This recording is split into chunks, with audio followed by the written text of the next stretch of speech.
नाज़रीन, ब्रेक के बाद आपका खैर मकदम है। लगातार हमारी नजर रुझानों पर बनी हुई है और इस वक्त जिस तरह से कांटे की टक्कर बनी हुई है एनडीए और महागठबंधन, उतना ज्यादा फर्क जो है रुझानों में अभी दिखाई नहीं दे रहा है। आने वाले 1-1.5 घंटे में क्लियर हो सकता है कि किधर रुझान जो है ज्यादा बढ़ रहे हैं।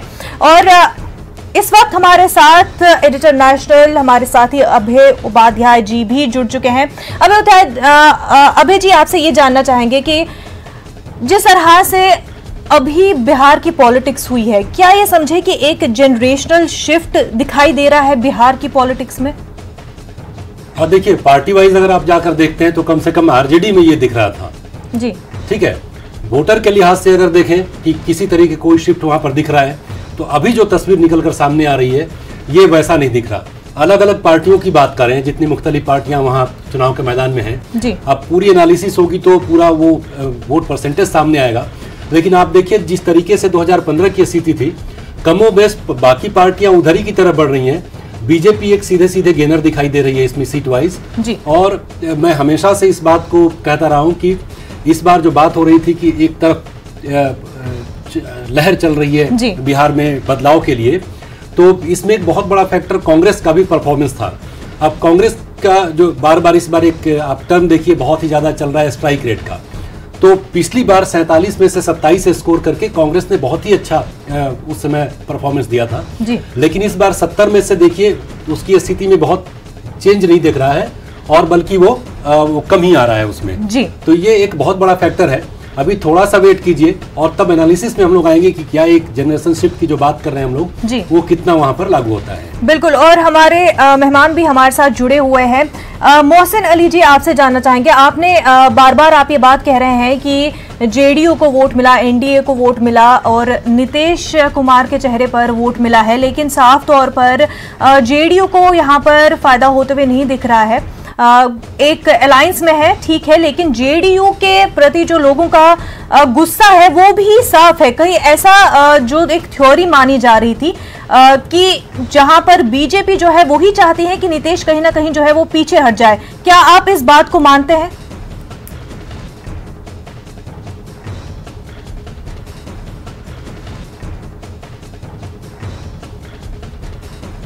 मोहसिन अली जी, आप तक हमारी आवाज पहुंच पा रही है?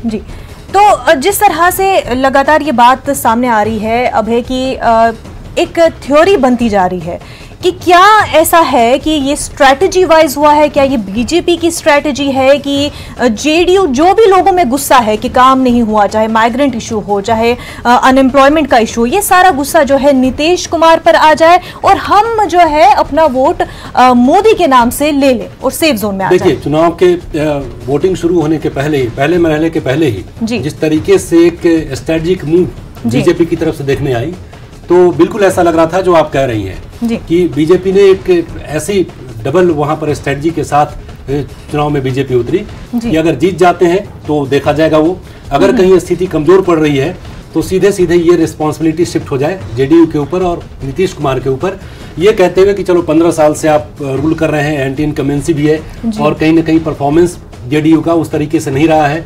और लेकिन अब चूंकि परिस्थितियां बिल्कुल अलग नजर आ रही हैं, और ये जो डबल एक स्ट्रेटजी की बात मैं कर रहा हूँ, जो सवाल आपने किया वो उस समय भी दिखा था जब एक तरफ से एलजेपी भी अलग से गठबंधन के मतलब एनडीए से बाहर जाकर लड़ रही थी और वो मोदी के नाम पर ही एक तरीके से चुनाव में चिराग पासवान जा भी रहे थे। जी बिल्कुल, हमारे साथ गुलेश शेख भी जुड़े हुए हैं। गुलेश शेख, ये बताइए कि जिस तरह से हालांकि मध्य प्रदेश के ज़िमनी इंतखाबात के नताइज भी आने हैं, क्या ऐसा समझा जा सकता है कि जिस तरह से मध्य प्रदेश में पॉलिटिक्स हुई या जिस तरह से नताइज हुए, सरकार बनी, क्या उस तरह का सिनेरियो बिहार में भी हो सकता है?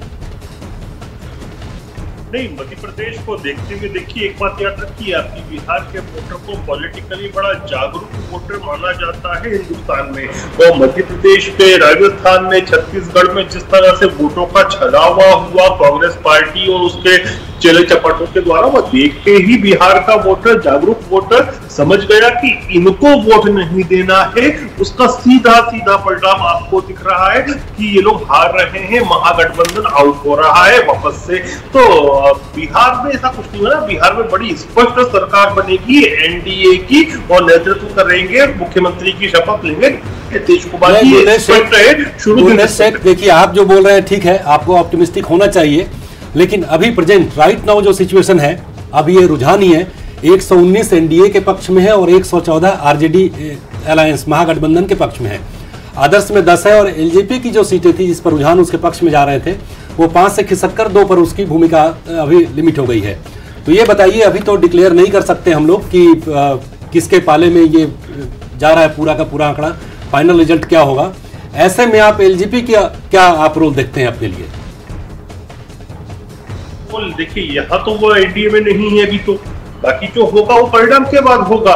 लेकिन मुझे पूरी अपेक्षा है कि जिस तरह से चीजें क्रिस्टलाइज हो रही है, क्रिस्टलाइजेशन उसी तरफ जा रहा है कि एनडीए स्पष्ट बहुमत की सरकार की तरफ जाता दिख रहा है।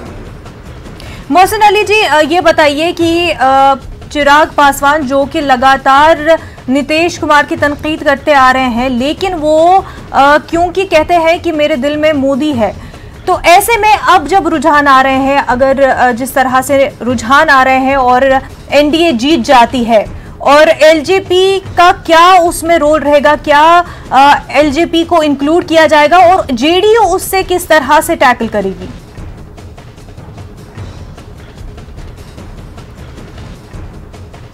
नो डाउट कि हर सीट पे हमारे वो अपने कैंडिडेट खड़े किए, लेकिन नीतीश कुमार के ऊपर इतना एतमाद था जनता का। ठीक है, थोड़ा बहुत वो उनके कास्ट का कुछ वोट हम लोगों को कटा है, हम इस चीज को मानते हैं, लेकिन बाकी उनके पास कोई वोट ही नहीं है। वो अपना भी हमको लगता है कि 2-3 सीट भी ला पाएंगे कि नहीं, वो हमको नहीं दिखता है। लेकिन जो वोट दिया है हर वर्ग, हर समाज का नीतीश कुमार के काम पे मिला है वोट। और काम का लेकिन जिक्र ही नहीं किया गया था सर। अगर काम का इतना ज्यादा कॉन्फिडेंस था तो वो रैलियों में उसका जिक्र क्यों नहीं हुआ?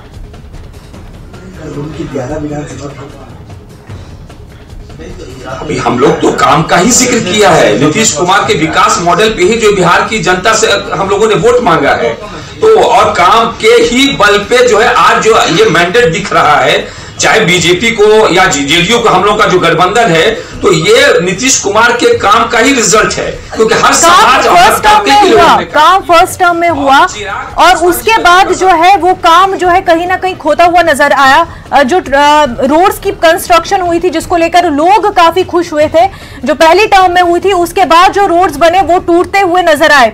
तो किस तरह के काम से खुश होकर, क्या 10 साल पहले वाले जो काम हुए थे उनको खुश होकर लोगों ने वोट दिया? नहीं, मैं बिल्कुल ऐसा नहीं मानता हूं। काम कंटिन्यू चलता रहा, रोड और पुल पुलिया का तो जाल बिछ गया। इलेक्ट्रिसिटी जो मुख्यमंत्री ने कहा था कि हर घर में हम इलेक्ट्रिसिटी पहुंचाएंगे, और इलेक्ट्रिसिटी हर घर में आ गई 100%। और लॉ एंड ऑर्डर का आज देखिए, सभी पार्टियां जो है चुनाव में 2 बजे, 12 बजे, 1 बजे रात को जो है घूम करके अपना काम करके चली आई, तो कहीं पे कोई घटना नहीं घटी, क्योंकि ये 15 साल में नीतीश कुमार ने जो है लॉ एंड ऑर्डर इतना मजबूत रहा कि बिहार के लोगों ने देखा कि यहाँ तो सुरक्षा ही है। 2 बजे 3 बजे रात को जो पिछली गवर्नमेंट थी, 5 बजे शाम को लोग घर चले जाते थे। तो आज जो 1 बजे 2 बजे रात को लोग घूम रहे हैं, आप जेडीयू ये बात उठाती भी रही है, और ये सही भी है कि सड़कों की स्थिति में और जो वहां पर बिजली की स्थिति है उसमें बहुत सुधार भी हुआ है। लेकिन ये भी कहा जा रहा है कि तेजस्वी यादव ने जिस तरीके से बेरोजगारी का मुद्दा उठाया, और डेटा वाइज भी आप जानते हैं, जब पिछले साल नेशनल एवरेज बेरोजगारी का 5.8% था तो 9.8% बिहार का था। तो तेजस्वी यादव ने इसको मुद्दा बनाया, और ये भी है कि अगर तेजस्वी यादव की जगह कोई और एक और क्रेडिबल फेस होता, या वो ये ऑप्शन लोगों को बता पाते कि इसके लिए हम जो रिसोर्सेज है वहां से जनरेट करेंगे, तो शायद आरजेडी बेहतर प्रदर्शन करती, और जो आप बिजली पानी के विकास की बात कर रहे हैं इसको खारिज कर देती जनता, क्योंकि इससे ज्यादा की एक्सपेक्टेशन हमेशा रहती है लोगों को। देखिए क्या है कि बहुत सारी बातें होती रही, लेकिन नॉन इनकम्बेंसी फैक्टर होगा, महिलाओं के लिए जो काम किया और समाज के हर लोगों के लिए काम किया, तो मैं समझता हूं कि 5 साल किया, अगला 10 साल भी अगर नीतीश कुमार की सेहत रहेगी तो बिहार की जनता उनके ऊपर एतमाद करेगी, क्योंकि यहां किसी भी तरह का कॉमनल, किसी भी तरह का नरसंहार नहीं हुआ जो पिछली गवर्नमेंट में 118 नरसंहार हुआ था। तो तेजस्वी जी का यह कहना कि एक कलम से हम 10 लाख नौकरी देंगे, तो ये तो नहीं, वो बात अपनी जगह ठीक है। देखिए, चुनाव में कई वादे किए जाते हैं मोहसिन साहब, लेकिन वो सवाल तो अपनी जगह बना हुआ है। बेरोजगारी का मुद्दा जो बिहार के नौजवानों के सामने है, सुशील मोदी आपके डिप्टी सीएम है, कुछ दिन पहले उन्होंने कहा कि बिहार जैसे स्टेट में हम इंडस्ट्रीज नहीं ला सकते हैं क्योंकि हमारे पास छोटी जोत की जमीनें हैं और 5,000 एकड़ किसी एक इंडस्ट्री को हम नहीं दे सकते। तो ये एक्सेप्टेंस तो ठीक है, लेकिन इसके ऑप्शन के तौर पर, इसके विकल्प के तौर पर क्या आपके पास भी कोई प्लान है कि हम किसी कॉटेज इंडस्ट्री को वहां पर प्रमोट करेंगे, हम स्मॉल स्केल इंडस्ट्रीज को लेकर आएंगे, आईटी के सेक्टर में हम काम करेंगे? पीएम जब गए थे तो उन्होंने अपने स्पीच में ये बातें कही, लेकिन आपकी जो सरकार है इस पर पिछले 5 साल में तो कोई मूवमेंट दिखा नहीं इसके ऊपर। इसीलिए मैं कह रहा था कि शायद तेजस्वी कोई इस वादे के साथ कोई और भी अगर ऑप्शन ला पाते, युवाओं के सामने दे पाते, अगर ये कोई भरोसा कि कुछ तरीके से वो जनरेट कर लेंगे, नए जनरेट करेंगे रोजगार को, तो शायद उनकी जीत तय मानी जाती। देखिए, अब इंडस्ट्री अब तो आएगी, सारा इंफ्रास्ट्रक्चर तैयार हो चुका है। कोई भी इंडस्ट्री अगर स्टेट में आ रही है बिहार में, तो वो सबसे पहले देखती है कि इलेक्ट्रिसिटी है कि नहीं, रोड है कि नहीं, लॉ एंड ऑर्डर की क्या व्यवस्था है। तो अब तो बहुत सारे प्रपोजल्स आ चुके हैं और अब आप देखिएगा कि इस बार जो नीतीश कुमार के नेतृत्व में जो ये बिहार सरकार चलेगी, तो यहाँ इंडस्ट्री जो है मशरूम की तरह आएगी, यहाँ बिल्कुल जगह है। और जो अदर स्टेट में जो उन लोगों को जो है प्रॉफिट का मार्जिन कम है, तो हम लोग बहुत सारे टैक्सेस भी एग्जम्प्ट करेंगे, हम लोग उनको बुलाएंगे, वेलकम करेंगे। बिहार का ये तो सर अब आएंगे, अब आप बात कर रहे हैं कि अब ये सब किया जाएगा, अब नौकरियां भी होंगी, अब इंडस्ट्रीज भी सेटअप करेंगी। इससे पहले इस बारे में काम क्यों नहीं हुआ फिर, अगर ये सब मुमकिन था? मैं ये सवाल गुलरेज शेख से करती हूँ कि गुलरेज शेख, जब तेजस्वी ने 10 लाख नौकरियों की बात की, उसके बाद जो है बीजेपी भी रोजगार के मुद्दे पे आ गई और 19 लाख नौकरियों का वादा किया। मेरा आपसे सवाल यह है कि जब ये मुमकिन था कि नौकरियां जनरेट की जा सकती है, रोजगार जनरेट किया जा सकता है, इतना वक्त था आपके पास इलेक्शन से पहले का, तो वो उससे पहले काम उस पर किसी हद तक क्यों नहीं हो पाया?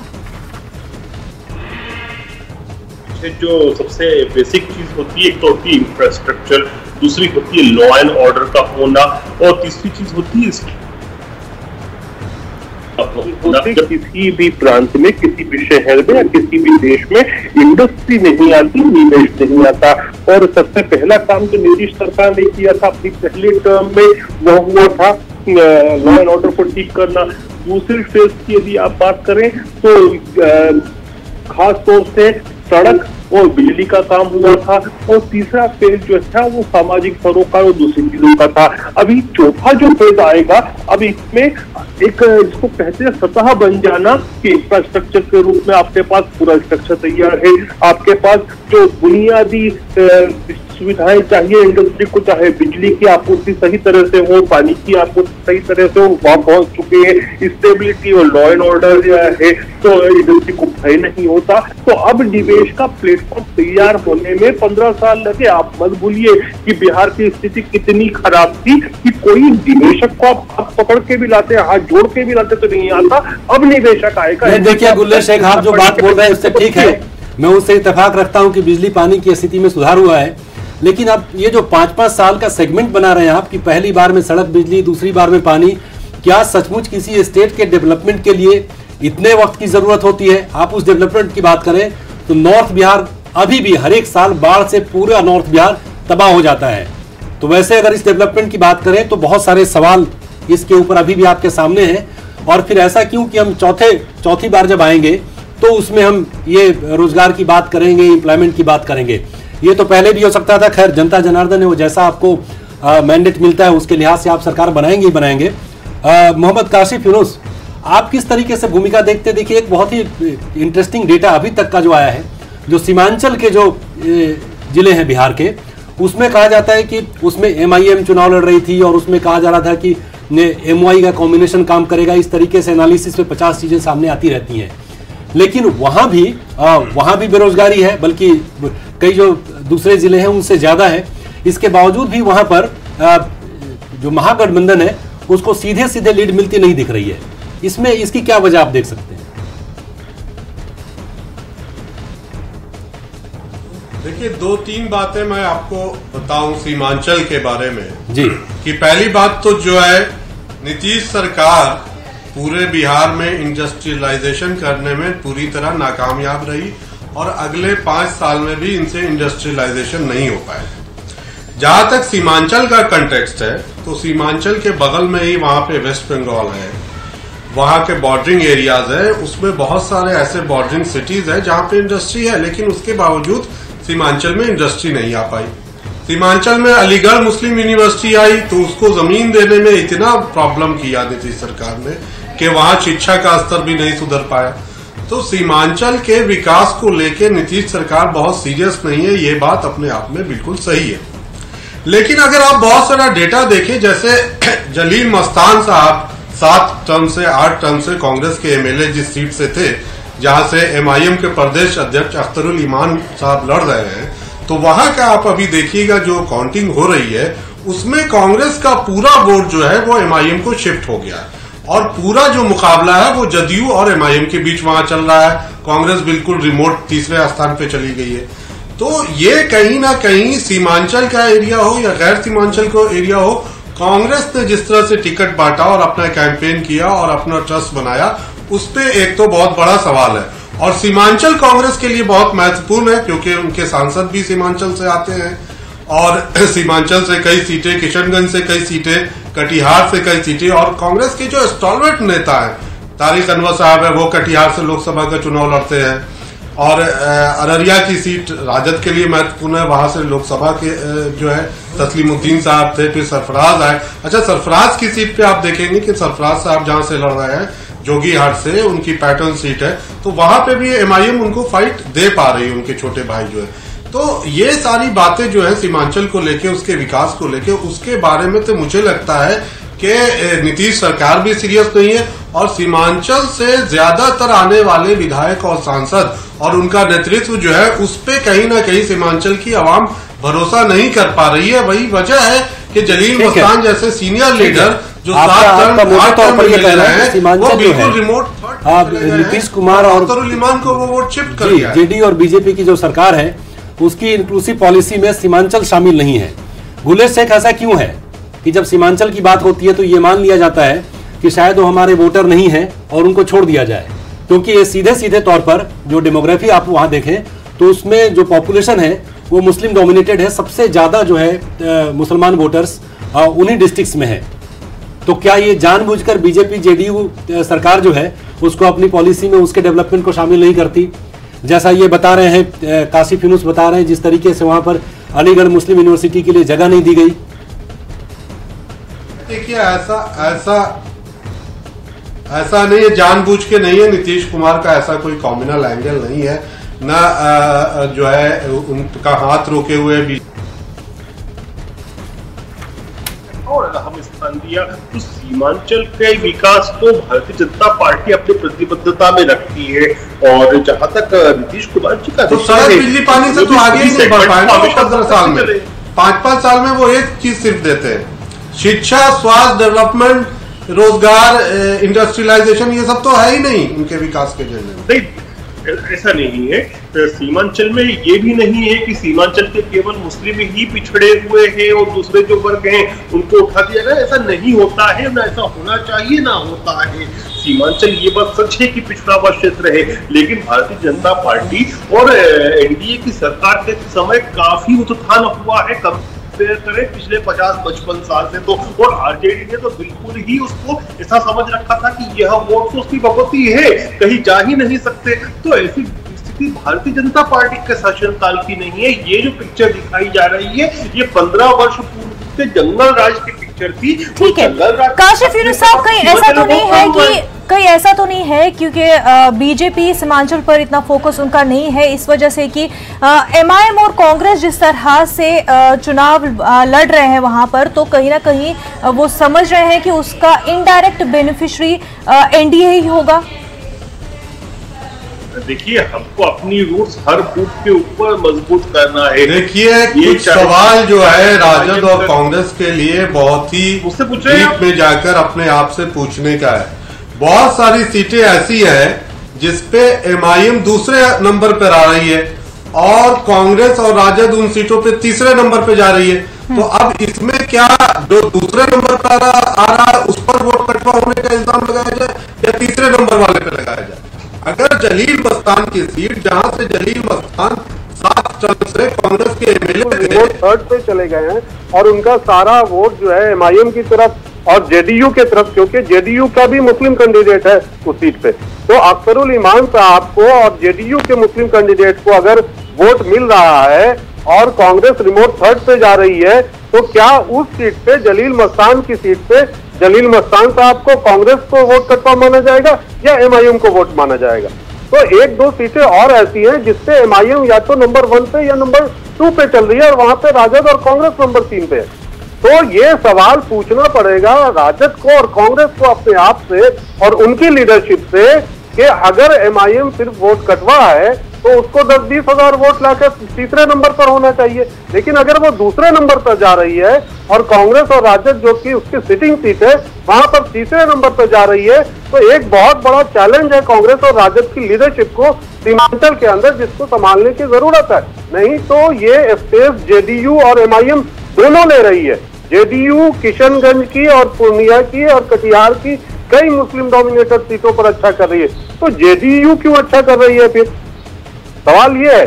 तो बहुत ही सीरियस क्वेश्चन है और बहुत ही डीपली कांग्रेस और आरजेडी के लीडरशिप को इसको देखना पड़ेगा। वो सिर्फ हल्के से कह देने से कि भाजपा के एजेंट है और वोट कटवा है, वो बात नहीं बन पा रही है। बिल्कुल। मोहसिन अली जी, आपसे जानना चाहूंगी कि मुस्लिम वोटर बेस जो है वो जेडीयू की भी है कहीं ना कहीं। जिस तरह से नीतीश कुमार को भी एज अ सेक्युलर लीडर देखा गया, उन्होंने प्रेजेंट भी खुद को वैसे ही किया है। तो ये बताइए कि क्या इस इलेक्शन में जहां पर एमआईएम भी है, कांग्रेस भी है और आरजेडी एमवाई का इक्वेशन तो पेश करता ही है, क्या जेडीयू इस इलेक्शन में मुस्लिम अपने वोटर बेस को अपनी तरफ रागिब कर पाई या कहीं ना कहीं इस बार जो है आरजेडी और एमआईएम कांग्रेस के सामने वो फीका पड़ गया?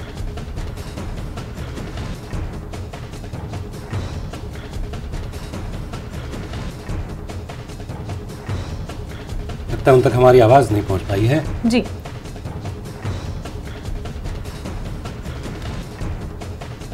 मोहसिन अली जी, आप तक हमारी आवाज पहुंच पा रही है?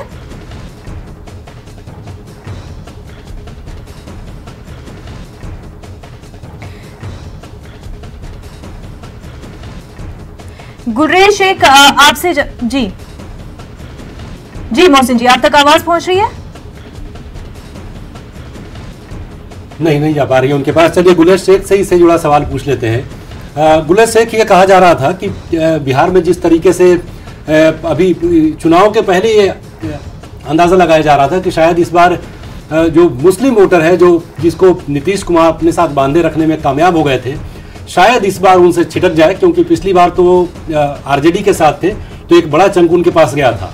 लेकिन जिस तरीके से रिजल्ट आ रहे हैं उसमें ये लग रहा है कि शायद नीतीश कुमार न सिर्फ अपने पुराने बेस को बनाने में कामयाब रहे हैं, बल्कि बीजेपी के साथ रहने पर जो अंदेशा जताया जा रहा था वैसा भी कुछ नुकसान इनको होता नहीं दिख रहा है। फायदा मिलेगा ना सर।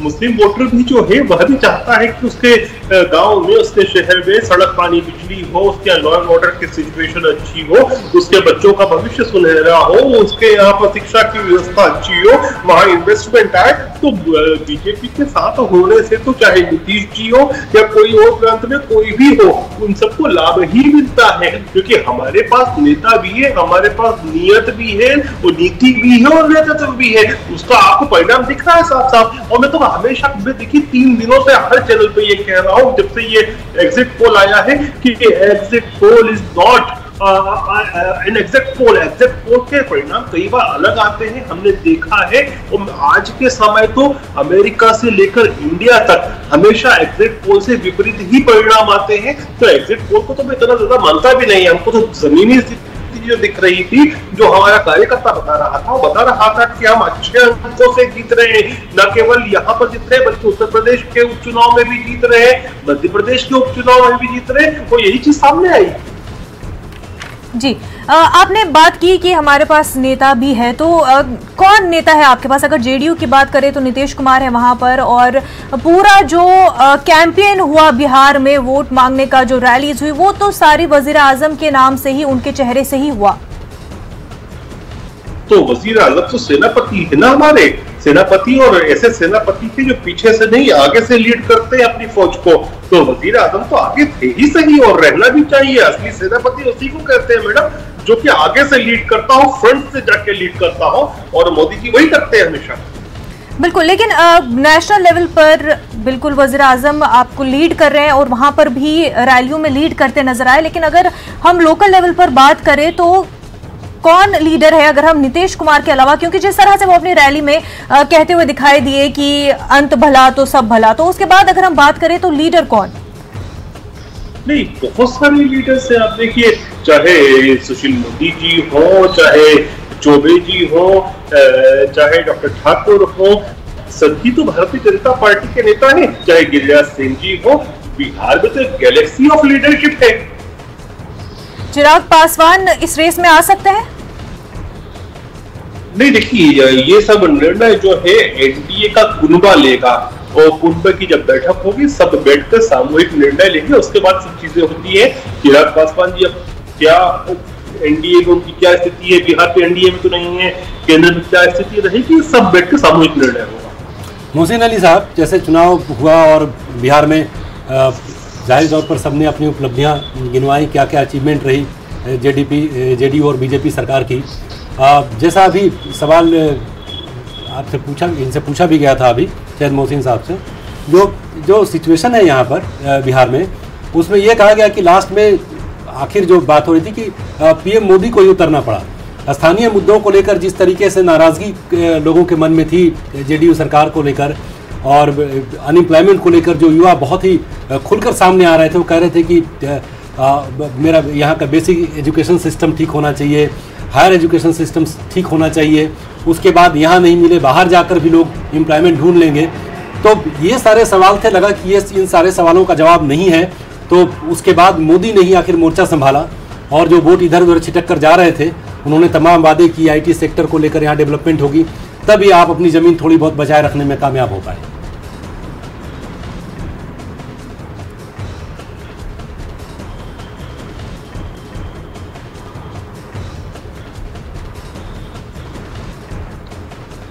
मोहसिन अली साहब,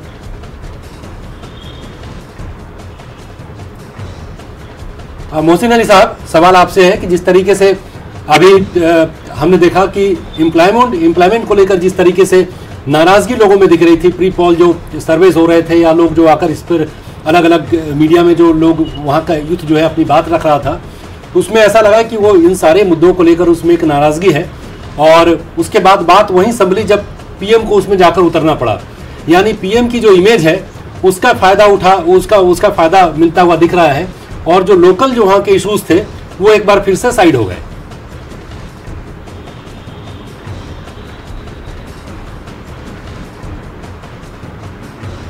मोहसिन अली तक लगता है शायद हमारी आवाज़ नहीं पहुंच पा रही है, और ये बात की भी जा रही थी कि जिस तरीके से लोग बिल्कुल खुलकर सामने आ रहे थे। एजुकेशन सिस्टम आप बिहार में देखें, भले ही जेडीयू के प्रवक्ता जो है हमारे, वो चाहे जो भी कहें, या बीजेपी के भी जो स्पोक्स पर्सन है जो भी कहें, बिहार में शायद ही कोई ऐसी यूनिवर्सिटी है जहां अभी एग्जाम्स सेशन के मुताबिक चल रहे हैं। पिछले साल की स्थिति बताती है कि एक ललित नारायण मिश्रा यूनिवर्सिटी में 1.5 साल के वक्फे में तकरीबन 5 एग्ज़ाम वहाँ पर लिए गए, उसके बाद वो सेशन अपने टाइम पर आ पाया। कई जो अलग अलग यूनिवर्सिटीज़ हैं वहाँ भी हालात बहुत ठीक नहीं कहे जा सकते हैं। इसीलिए बार बार ये सवाल उठता है, और कि अभी तक जो नहीं हुआ, किस बिना पर हम कह रहे हैं कि अगले 5 साल में अचानक से सारी चीज़ें ठीक हो जाएंगी। जेडीयू के जो भी मंत्री वहाँ पर आते हैं, उन मिनिस्टर्स के पास सिर्फ बिजली, पानी और सड़क, अगर काउंट करने को कहें डेवलपमेंट, तो इन्हीं तीनों मुद्दों पर आकर रुक जाते हैं। तो सवाल ये है कि एम्प्लॉयमेंट का जो क्वेश्चन है उसका जवाब कब मिलेगा वहाँ के लोगों को। मजबूरन वहाँ से लोगों को दूसरे दीगर जो रियासत हैं उसमें जाना पड़ता है उनको। ये सिलसिला कब रुकेगा, शायद इसका जवाब हम लोगों को आने वाले वक्त में मिले, और यही सवाल हम चाहेंगे कि बीजेपी के हमारे प्रवक्ता।